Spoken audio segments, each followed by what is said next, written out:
میری آپ سے چھٹی گزارش،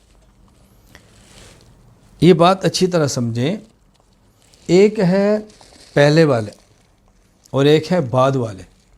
اختلاف کون کرتے ہیں؟ پہلے والا بعد والے سے اختلاف نہیں کرتا، بعد والا پہلے والے سے اختلاف کرتے ہیں۔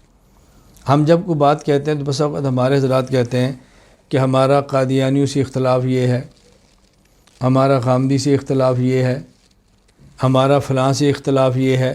کہ ہمارا اختلاف نہیں ہے، یوں کہو کہ قادیانیوں کا ہم سے اختلاف یہ ہے، غامدی کو ہم سے اختلاف یہ ہے، فلاں کو ہم سے اختلاف یہ ہے۔ ہمیں اختلاف نہیں، ان کو ہم سے اختلاف ہے۔ ہم پہلے والے ہیں، وہ بعد والے ہیں۔ تو فرق تو سمجھو نا، اعتراض وہ کر رہے ہیں، اعتراض ہم تو نہیں کر رہے۔ ان کو ہم سے اختلاف ہے اور ہم اس کا جواب دیتے ہیں۔ تو ہم اپنی بات کو سمجھا بھی نہیں سکتے کہ ہم کہنا کیا چاہتے ہیں، اپنی بات بتا بھی نہیں سکتے کہ ہم کرنا کیا چاہ رہے ہیں۔ نہ کام سمجھا سکتے ہیں، نہ بات سمجھا سکتے ہیں۔ اس لیے بعد والا اختلاف پہلوں سے کرتا ہے، پہلے والے اختلاف بعد والوں سے نہیں کرتے۔ احناف پہلے کے ہیں، غیر مقلدین بعد کے ہیں۔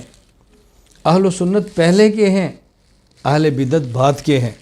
تو اہل بدعت کو اہل سنت سے اختلاف ہوا نا، غیر مقلدین کو احناف سے اختلاف ہوا نا۔ اعتراضات وہ کر رہے ہیں نا، ادھر سے تو جوابات دیے جا رہے ہیں، اعتراضات کہاں کیے جا رہے ہیں۔